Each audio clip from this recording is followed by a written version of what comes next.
How do you say it's me in Czech? Is it to je já, to je mě, or to jsem já? The correct answer is actually the last one. We would say to jsem já.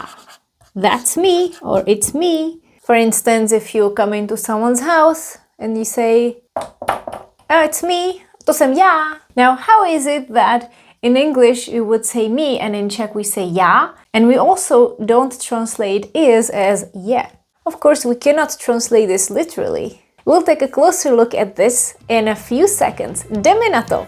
Ahoj, vítejte na mém kanále Czech by Zuzka, kde vám pomocí angličtiny vysvětluju českou gramatiku. Let's make it simple.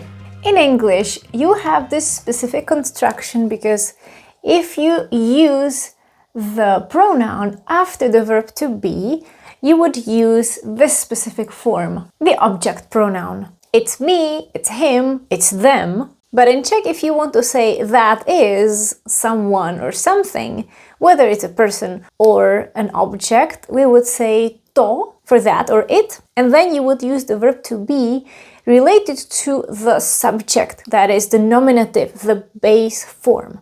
And because everything has to agree in Czech, we cannot say to je já, to je mě is also wrong. So because you want to say já, me, or I, the verb that agrees with it, the predicate, would be to jsem já. So you're saying literally that am I, that I am. To jsem já. In other contexts, it could also be translated as that's me. Like if you point at a photograph and say, podívej, to jsem já, that's me. So in another context, if you didn't need to emphasize to, if you wanted to say it's me, you could also say jsem to já. You could invert the order. Jsem to já. But the words, as you can see, would be the same ones. Jsem já.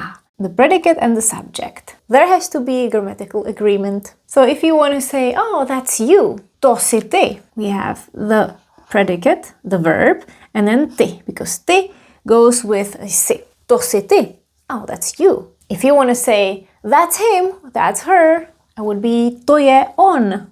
To je on, to je ona. That's her. To jsme my. That's us. To jsme my. My jsme. That's you, plural or formal, referring to one person. To jste vy. To jste vy. That's you guys. That's them. To jsou oni. To jsou oni. So do not be fooled by the English construction. It works differently in Czech. To jsem já or jsem to já. It works for different tenses as well, as long as there is verb to be. And you know that the verb to be goes with the nominative case in Czech. That's why we cannot have other forms, because it is not in the object form. It's the nominative case. For instance, you're waiting for some people to stop by. You hear the doorbell ring and you say, they'll be them. That will be them. In Czech, you could say, to budou oni. To budou oni. That will be they. In English, you can also say you and me. You can say you and I, but you and me is also common. In Czech, you cannot say ty a mě unless you refer to a different case. But if you want to use it in the subject form, in the nominative, it would simply be ty a já. Ty a já. Or if you say, even him, he showed up early. Even him, you would say I on. Or dokonce I on. Dokonce I on. Even him. If in Czech there is no need for the other forms in different cases, we don't use them. And from this context, it would be in the subject form. I on přišel včas. Even him. Now in English you say me too, or so do I, but me too. In Czech you could say já taky if you are referring to the subject. If someone says, for instance, já to vím, I know it, and you say me too, I know it too. Já taky, you're referring to the subject. In English it's easy, you can say me too, but if you say, for example, I like it, and you say I like it too, me too. In Czech is mně se to líbí, or líbí se mi to. Líbí se mi to. That's a different case, it's dative. You would react to this as mně taky, so be careful with these. Let's work with some other sentences where you can practice these simple forms in Czech.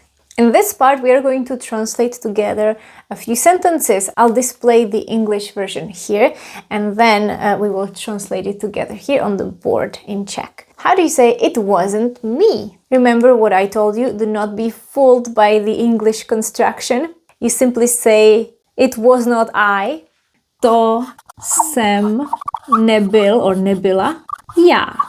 It wasn't me. To jsem nebyla já. You could also say já to nebyl if you want to sound more colloquial. Já to nebyl. It could be her. Now we have another verb, but we still have the verb to be included. It could be her. You could say mohla by to být ona. Mohla by to být ona. You could also say to by mohla být ona. That would translate more like that could be her. In Czech we tend to say to at the beginning. And if we say it is, we would invert the order in Czech. Like here, mohla by to být ona. I have a video about this as well. That could be it. That could be it. Imagine you come up with something, oh, that could be it. That would be just the thing I'm looking for. We have several ways to translate it in Czech. And here, because you say that is it, that is the thing, we don't say to. Besides, we're already using it at the beginning. We use ono. Ono. To by mohlo být ono. Or simply if someone says, that's it, you say, to je ono. To je ono. This used to be us. How do you say used to be? We have a special verb for that, and that is bývat. And the same rule. To jsme bývali my. To jsme bývali my. That used to be us. That used to be we. This is me when I was 5. This is me when I was 5. To jsem já, když mi bylo 5. This part about the age is always tricky in Czech because there we do use a strange construction. Když mi bylo 5, that's with the dative. When it was 5 to me. And the last one, it was him who called. We could say not in such a traditional way. Byl to on, kdo volal. It sounds a little too emphatic. In common speech, we would just say volal on.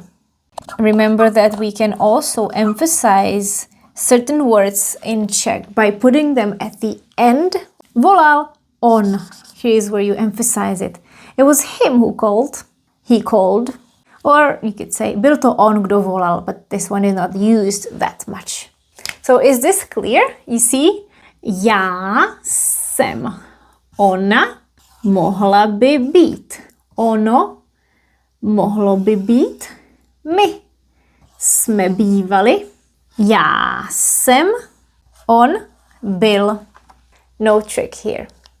Remember that English uses object pronouns after the verb to be. In Czech we use nominative pronouns in their base form, and the verb, the predicate, has to be in grammatical agreement.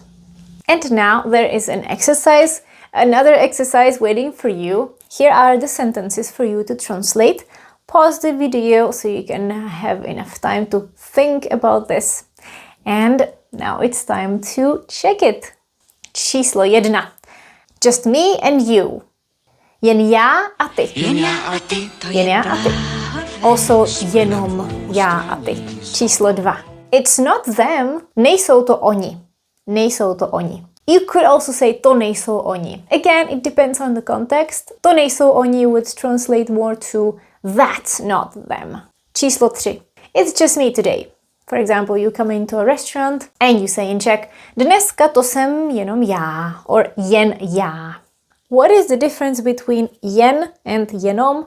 Jen is more formal, jenom is more conversational. Číslo 4. Was it her? Byla to ona? Byla to ona? A číslo 5. Oh no, it's him again. Ale ne, to je zase on. Here we would say to je zase on, although we're not saying that is him.